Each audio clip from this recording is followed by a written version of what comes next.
6.4 Ukuran penyebaran data. Ukuran penyebaran data adalah ukuran penyebaran mengacu pada penyebaran nilai suatu variabel. Teknik yang digunakan untuk menggambarkan dispersi meliputi rentetan, variansi, defisit standar, dan kemiringan.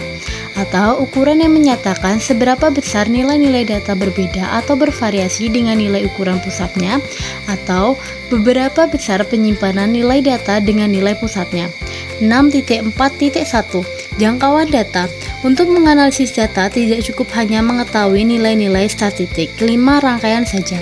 Kita perlu juga mengetahui penyebaran dari data tersebut, yaitu dengan ukuran-ukuran berikut ini. A. Jangkauan.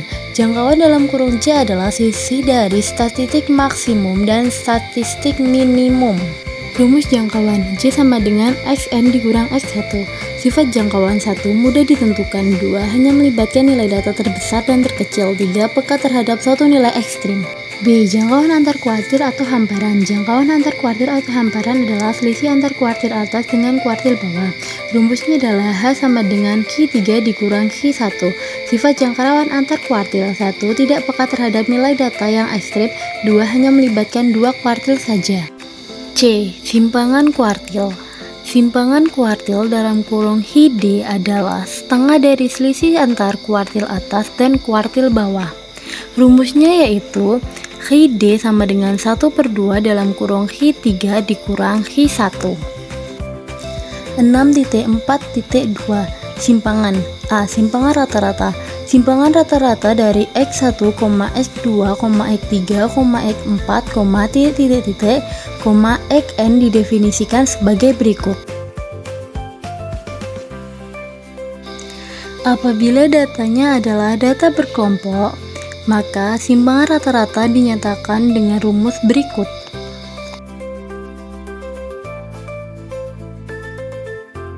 B. Ragam dalam kurung variansi. 1. Untuk data tunggal, jika diketahui data X1, X2, X3, Xn, maka ragam dalam kurung O2 didefinisikan sebagai berikut. Untuk data berkelompok, rumusnya adalah sebagai berikut. C. Simpangan baku dalam kurung standar deviasi. Jika diketahui data X1, X2, X3, Xn, maka simpangan baku dalam kurung O didefinisikan sebagai berikut. Melihat bentuk rumus tersebut, tampak bahwa simpangan baku dalam kurung O adalah akar kuadrat dari ragam dalam kurung O kuadrat.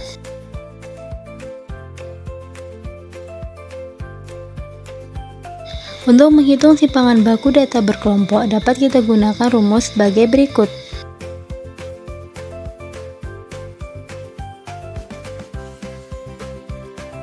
Nah, pasti teman-teman bingung bagaimana sih cara mengerjakannya.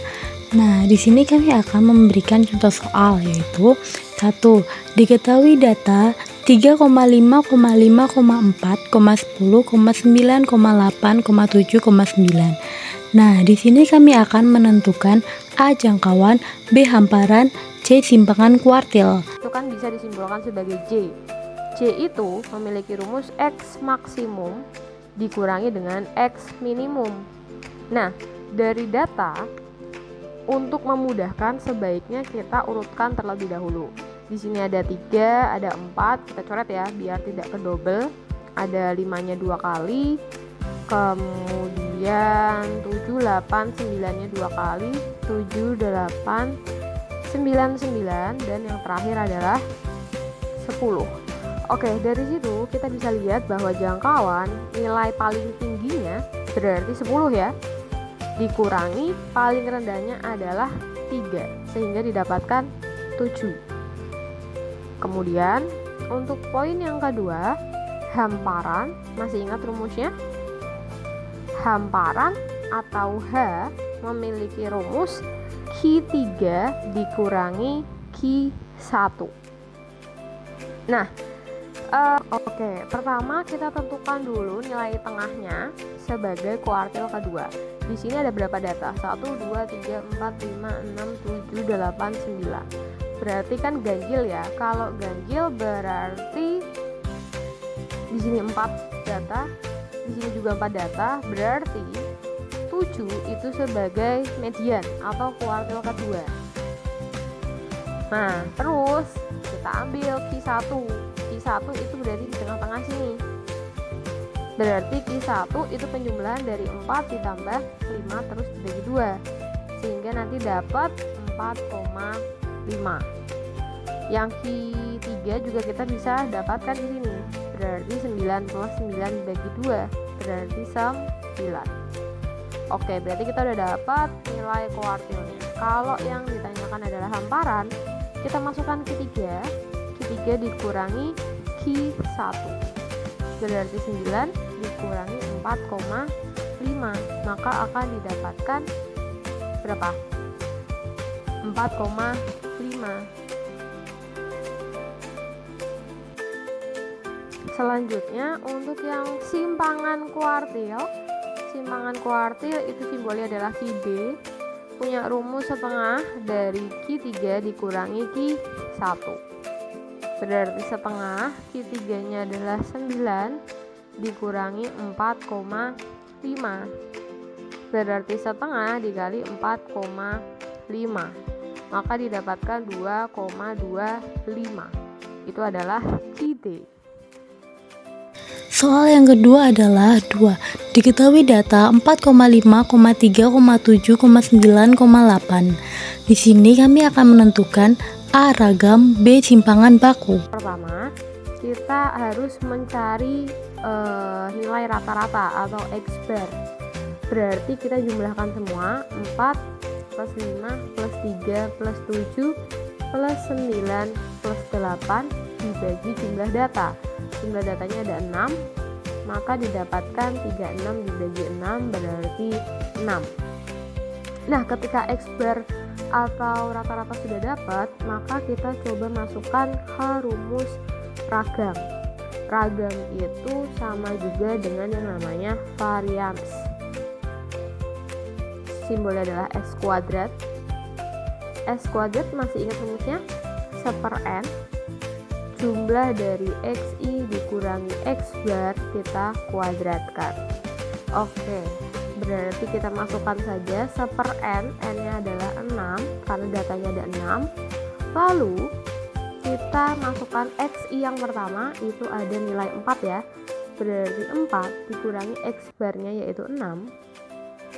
Lalu kita kuadratkan ditambah 5 dikurangi 6 kuadratkan ditambah 3 kurangi 6 kuadratkan ditambah 7 kurangi 6 kuadratkan ditambah 9 kurangi 6 kuadrat tambah 8 dikurangi 6 kuadrat,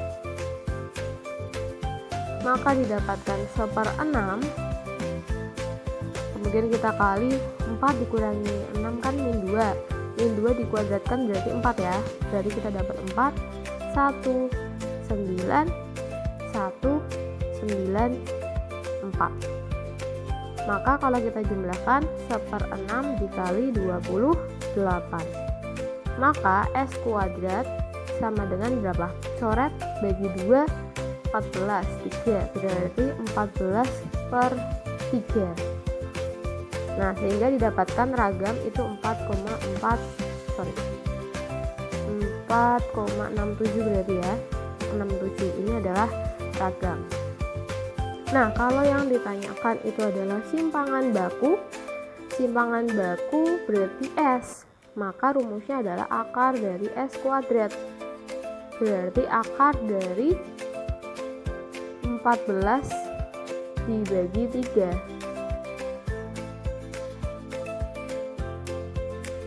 Oke, mungkin biar tidak salah ini kita akarkan semua berarti ya, seperti ini harusnya. Nah, ini kan bisa kita tulis akar 14 dibagi akar 3. Ini kan belum rasional. Cara merasionalkannya itu adalah kalian kalikan akar yang bawah. Seperti ini. Kita tulis rasional.